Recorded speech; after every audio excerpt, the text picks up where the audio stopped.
Gen Z 啊，自我中心，一個人原來都可以盡興。林家謙可以一個人曲詞彈唱，但係淨係自我又唔足夠喎。有破地獄，林家謙普度眾生。各位師弟師妹大家好，樹人幾年嘅時間啦，代表學校參加咗4年大專辯論比賽，訓練咗我啦，中意睇標題嚟做創作啦，倒轉嚟睇嘅。We embrace， 佢哋加咗一個省略號落去，未完待續。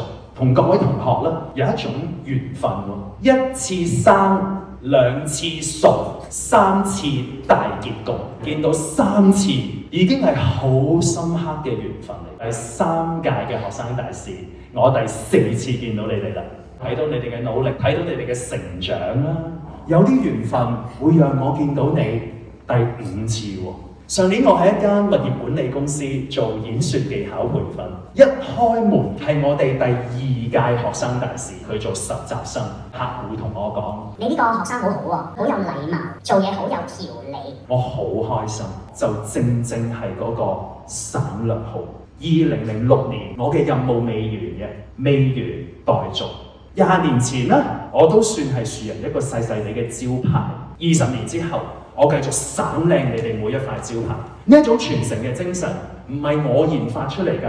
我 Year 1嘅時候，資深傳媒人郭子龍師兄係佢教到我喺出面可以幫學校攞獎翻嚟。琴晚我先見到郭子龍師兄啫，看我今天怎麼說。佢喺呢套戲裏面飾演一位醫生，部電影就係講緊 Embrace。金馬影后鍾雪瑩飾演嘅角色係一個聾人，克服自身嘅障礙，以精算系畢業，揾工困難重重，佢冇辦法展現到佢嘅專業。請呢個同事翻嚟，只係想當成一個招牌。Embrace 呢隻字作為傳承俾下一屆嘅一個目標。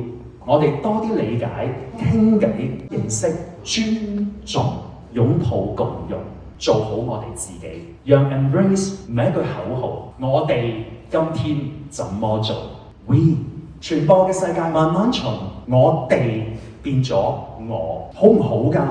我都幾欣賞你哋嘅自我㗎。林家謙可以一個人曲詞彈唱，有破地獄。林家謙普度眾生，你唔需要放低自己，但係你可以將其他人納入喺自己嘅舒適圈當中。擺塊鏡喺個 V 字上面啦 ，Me， 讓我有一個機會可以同你哋一齊去摸索，看我們今天怎麼說。多謝各位。